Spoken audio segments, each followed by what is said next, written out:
6 तारीख को देव शैनी 11 यानी इतवार के दिन देव जो है सो जाएंगे और बैंड बाजा बारात बजना सब बंद हो जाएगा। अभी 2 दिन बाकी है, देव सोए नहीं है। आपका देवताओं से कोई काम हो तो आप करवा सकते हैं।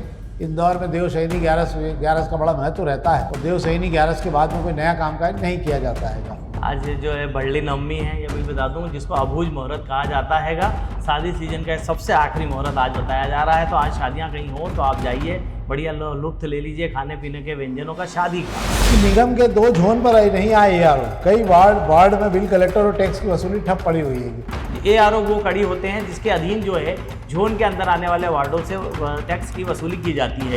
इस मामले में हमारा क्षेत्र बड़ा सुखी, कोई ना तो बिल लेने आता है ना कोई टैक्स पूछने आता है। परदेशपुरे में रहिए, मतलब समय तो गुजारिए। मतलब ये हो गया कि आप परमानेंट, आपको ऐसा लगता है कि परमानेंट ARO और बिल कलेक्टर नहीं है परदेशपुरा।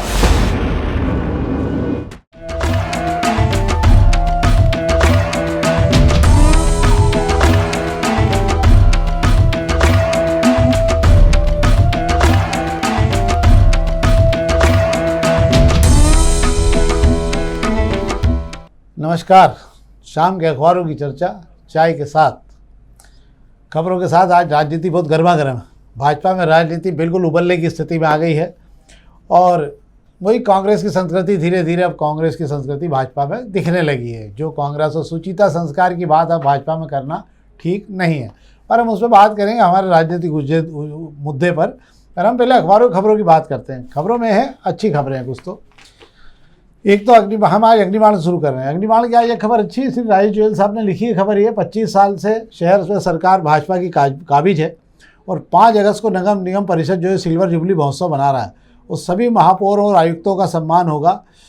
इसके अंदर जिनके बारे में जो पूर्व में रहे इन 25 सालों में, उनके बारे में कुछ के बारे में तो लोकायुक्त की जांच भी चल रही है। शायद कुछ ऐसे मामले भी हैं। कुछ सबको बुलाया है क्या? इसके अंदर नगर निगम कमिश्नर और जो महापौर रहे हैं सिर्फ उन्हीं को बुलाया जाएगा। और इसके अंदर महापौर में भी कुछ ही यहाँ पर अभी जीवित हैं, बाकी कुछ महापौर। हालांकि मुझे लगता है रिसेंटली के जो 25 साल के जो जिक्र कर रहे हैं, इसके करीब सारे महापौर अवेलेबल हैं और हैं। और ये शहर जो है 1950 में बता रहे हैं कि पहला चुनाव हुआ था, तब 22 वार्ड हुआ करते थे नगर निगम सीमा के अंदर। आज 85 वार्ड हो गए। मतलब 22 से शुरू हुआ सफ़र महापौर पुष्पमित्र भार्गव तक आते आते जो है 85 वार्ड तक का हो चुका है। और हर महापौर की कार्यकाल की अपनी एक उपलब्धि रही है, एक अपनी पहचान रही है, सबका अपना इतिहास रहा है। और यहाँ जो अफसर रह के गए हैं, हालांकि दावा किया जा रहा है कि अफसरों को भी बुलाया जाएगा, कितने आते हैं वो अलग विषय हैगा, पर महापौर तो इंदौर में ही है। अच्छा है, सिल्वर जुबली मनाने का एक अच्छा कार्यक्रम हो रहा है।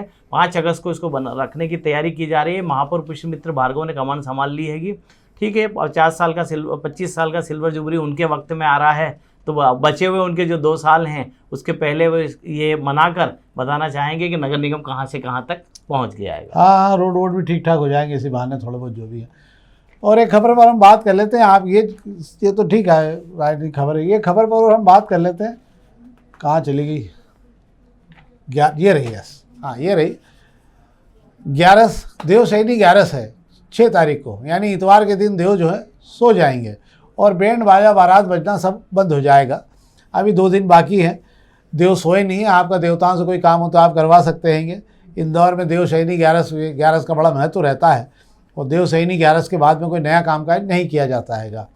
हमारे एक मित्र थे शेखर जी, वो हमेशा देव के सोने के इंतज़ार करते थे। मैंने एक दिन उनसे पूछा, वो प्रॉपर्टी का काम करते थे। मैंने उनसे पूछा यार तुम ये देवताओं के सोने के बाद कामकाज क्यों करते हो? अरे बोले जब देवता जगते हैं ना तो शनि राहु केतु सब मेरे पीछे पड़ जाते हैं, बोले इसलिए मैं बोले पहले जाग जाता हूँ। पर क्या है आगे? ये आज जो है बड़ली नवमी है, ये भी बता दूं, जिसको अबूझ मुहूर्त कहा जाता हैगा। शादी सीजन का सबसे आखिरी मुहूर्त आज बताया जा रहा है। तो आज शादियां कहीं हो तो आप जाइए, बढ़िया लुत्फ ले लीजिए खाने पीने के व्यंजनों का, शादी का। ये शादी की आज आखिरी पार्टी आपको दिखाई देगी। और इसे आज गुप्त नवरात्रि की नवमी भी हैगी। तो आज माता जी का बड़ा दिन हैगा। आप मंदिरों में दर्शन करिए और इसके बाद में तैयार हो जाइए, देव सो जाएंगे। उसके बाद में जो है देव अब सीधा दिवाली के बाद ही आपके से वापस उठेंगे। और नए जो है घर में नए कार्यक्रम है या कोई भी शुभ प्रसंग जो हैं अब दिवाली बाद ही हो पाएंगे। अब धर्म कर्म का काम शुरू हो जाएगा। एक और खबर मैं आपको जाते जाते बता देता हूँ। सिंगापुर टाउनशिप पे आज भी भारी जाम लगा रहा है। 1 से 1.5 किलोमीटर का जाम रहा था। लोग परेशान होते रहे। यहाँ जाम से समस्या मिलने की स्थिति, निजात मिलने की स्थिति दिखती मुझे ये समझ में नहीं आ रहा भाई साहब कि जाम का सीजन तो अभी आया नहीं है। जो जाम फल हम खाते हैं उसका सीजन नहीं आया, पर इस शहर में जाम की चर्चाएं खूब हो रही है। जहां देखो वहां जाम की चर्चाएं चल रही है। आने वाले समय मुझे लगता है जाम के अलावा हम आम की बात भी करा करेंगे कि आज जो है सुभाष मार्ग पे आम रहा, मतलब खुला रहा, जाम आम रहा। हम पत्रिका की खबरों की बात कर लेते हैं। पत्रिका में एक ही खबर है जिस पर हम बात करेंगे कि निगम के 2 जोन पर नहीं आए ARO, कई वार्ड में बिल कलेक्टर और टैक्स की वसूली ठप पड़ी हुई है। क्या है, रेवेन्यू मॉडल सुधर क्यों नहीं रहा है, क्या है ये? रेवेन्यू मॉडल कैसे सुधरेगा? नगर निगम का नक्शा मॉडल ही अभी सुधरा हैगा। आपको बता दूं कि पिछले महीने जो है तबादला चले थे, तबादला का जो महीना रहा पूरा, उसके अंदर तबादला करके जिन लोगों को बाहर भेजा गया था, सबसे पहले नक्शा विभाग में सर्जरी की गई थी। उस नक्शा विभाग की सर्जरी ने अफसरों और नेताओं को ऐसा उलझा दिया कि उनकी हिम्मत ही नहीं हो पाई कि दूसरों को हिला पाएं। और इस तबादले के अंदर जो है 2 ARO को हटाया गया था, जोन 4 और जोन 13 से। ARO वो कड़ी होते हैं जिसके अधीन जो है जोन के अंदर आने वाले वार्डों से टैक्स की वसूली की जाती हैगी। जब ARO ही नहीं है, मुखिया ही नहीं, तो वसूली कौन करेगा? तो ये दोनों जोन खाली पड़े हैं अभी भी। और नगर निगम में वही बात आ गई फिर कि ARO की जो सूची बनाना है, जोन पे जो तैनाती कराने में नेताओं को अपने पसंद के लोग बिठाना है, जो कमिश्नर और अफसर बिठाने दे नहीं रहे हैं। और यही खींचतान चली आ रही। इस वजह से जोन पे ARO नहीं है तो कहीं बिल कलेक्टर नहीं है, इसलिए टैक्स आपकी इच्छा हो तो भरो, ना तो मत भरो, कोई पूछने परखने वाला नहीं है। इस मामले में हमारा क्षेत्र बड़ा सुखी है, कोई ना तो बिल लेने आता है ना कोई टैक्स पूछने आता है। परदेशपुरे में रहिए, मतलब समय तो गुजारिए। मतलब ये हो गया कि आप परमानेंट, आपको ऐसा लगता है कि परमानेंट ARO और बिल कलेक्टर नहीं है परदेशपुरा में। वो समझ कोई आया नहीं। अब हम प्रभातकरण खबर की बात कर लेते हैं। प्रभातकरण खबरों में जो है हम बात कर रहे हैं आज, ये खबर अच्छी है। नेहरू पार्क उजाड़ने की वालों की शिकायत जो है लोकायुक्त और EOW में की जा रही है। स्मार्ट अफसर, ठेकेदार, कंसल्टेंट जो भी हैं, इन सारे मामलों को लेकर राजेंद्र राठौर जी ने मोर्चा खोल दिया। राजेंद्र राठौर जी जानकारी समिति के अध्यक्ष भी हैं। क्या है शेखर जी मामला? मैं आपको बता देता हूं कि कितनी मतलब विचारणीय सवाल है ये। राजेंद्र राठौर जी जानकारी विभाग के मुखिया हैं, जिसके अधीन इस शहर में सारे कंस्ट्रक्शन के काम होते हैं। स्मार्ट सिटी नगर निगम का पार्ट हैगा, जिसके थ्रू जो है नेहरू पार्क में भी काम हुआ है और स्मार्ट सिटी एरिया में भी काम हुआ है। जानकारी विभाग के प्रभारी राजेंद्र राठौर स्मार्ट सिटी दफ्तर को अपने विभाग से चिट्ठी भेजकर 3 बार चिट्ठी भेज चुके हैं। वे पूछते हैं कि नेहरू पार्क में जिन लोगों ने ये काम कराया है, ये काम घटिया हुआ है, इसके अंदर ठेकेदार कौन था, कंसल्टेंट कौन था और किन अफसरों की निगरानी में ये काम हुआ है, उसकी जानकारी दी जाए। बड़ी अचरज की बात है भाई साहब, अभी तक राजेंद्र राठौर को इसकी जानकारी नहीं दी गई है। तो आम आदमी की तो पूछने की हिम्मत ही नहीं होगी। जो सूचना के अधिकार में अगर जानकारी मांगी जाए तो स्मार्ट अफसर इतने स्मार्ट हैंगे कि जानकारी देना नहीं चाहते। क्यों नहीं देना चाहते? इस पर राजेंद्र राठौर सवाल उठाते हैं कि जो जानकारी नहीं देना चाहता, इसका मतलब कहीं ना कहीं गड़बड़ हुई है। सीधा 8 करोड़ रुपए का घटिया काम करने का वे आरोप लगा रहे हैं। इसको लेकर वे PMO दफ्तर भी शिकायत कर चुके हैं। वजह यह है कि स्मार्ट सिटी प्रोजेक्ट जो है प्रधानमंत्री नरेंद्र मोदी का महत्वाकांक्षी प्रोजेक्ट में शामिल हैगा। अब उन्होंने देख लिया वहां शिकायत के बाद भी इन अफसरों पे कोई असर नहीं हो रहा है, तो उन्होंने कहा है कि लोकायुक्त और EOW में भी वे इसकी शिकायत करेंगे कि यहाँ के अफसरों ने ठेकेदारों के साथ मिलकर, कंसल्टेंट के साथ मिलकर नगर निगम को बड़ी आर्थिक हानि पहुंचाई है। केंद्र और राज्य सरकार से जो पैसा मिला था उसको जो है इन्होंने गड़बड़ करके लगा के पैसे का गोलमाल कर दिया है। ये होना नहीं चाहिए, पर स्मार्ट सिटी के नाम पर इस शहर में जो मजाक और जो हुआ है बड़ी दुखद स्थिति है। आप बताइए कि जहाँ जहाँ ये काम हुआ था वहाँ आज भी आधे अधूरे काम पड़े हुए हैं और इसके बाद भी कोई वो नहीं है, मतलब इसको लेकर संवेदनशीलता नहीं है। कुछ लोग मोर्चा ले रहे हैं, पर ये भी दुर्भाग्यपूर्ण स्थिति है। अब हम बात कर लें तो दोपहर की खबरों की। दोपहर की खबरों में एक खबर की मैं आपको जानकारी दे देता हूँ कि आज देश में खाद्यान्न के जो भंडार है हमारे यहाँ भंडार पूरे गोडाउन जो है इतने लबालब भरे हुए हैं कि सरकार को बड़ी चिंता हो रही है, क्योंकि 4 महीने बाद में धान की फिर खरीदी शुरू होने वाली है। गेहूं की खरीदी जो है वो तो पहले हमारे रबी फसल में हो चुकी है और वो भी गोदाम सब भरे हुए हैं। अब सरकार को चिंता ये हो रही है कि अगर इसका इलाज नहीं हुआ या इनका ठिया पाया अनाज का नहीं लगा तो ये बफर स्टॉक जो है इसमें बहुत सारा नुकसान होना चालू होगा, क्योंकि हमारे पास गोडाउन उतने हैं नहीं और बहुत सारा गेहूं धान जो है सड़कों में और तिरपाल में रखा हुआ है मंडियों में। सरकार ने पहली बार सोचा है कि जो चावल है उसके उपयोग इथेनॉल के लिए करना चालू कर दिया जाए, धान का उपयोग, ताकि कुछ धान को वहाँ पर खर्च किया जाए। अगस्त में जो है खुले बाज़ार में बिक्री चालू हो जाएगी। पिछले 2 साल से सरकार जो है खुले बाज़ार में गेहूं की बिक्री नहीं कर रही थी। इसका बहुत बुरा असर आ रहा था। जो आटे का कारोबार करते हैं, जो बिस्किट ब्रेड जो बनाने के लिए काम करते हैं, वो सारे के सारे उद्योग जो हैं उनको महंगा पड़ रहा था और उसके कारण महंगाई थी। पर अब लग रहा है कि चूँकि अब बहुत भरपूर स्टॉक हो गया है तो शायद भाव में कुछ राहत मिल सकती है।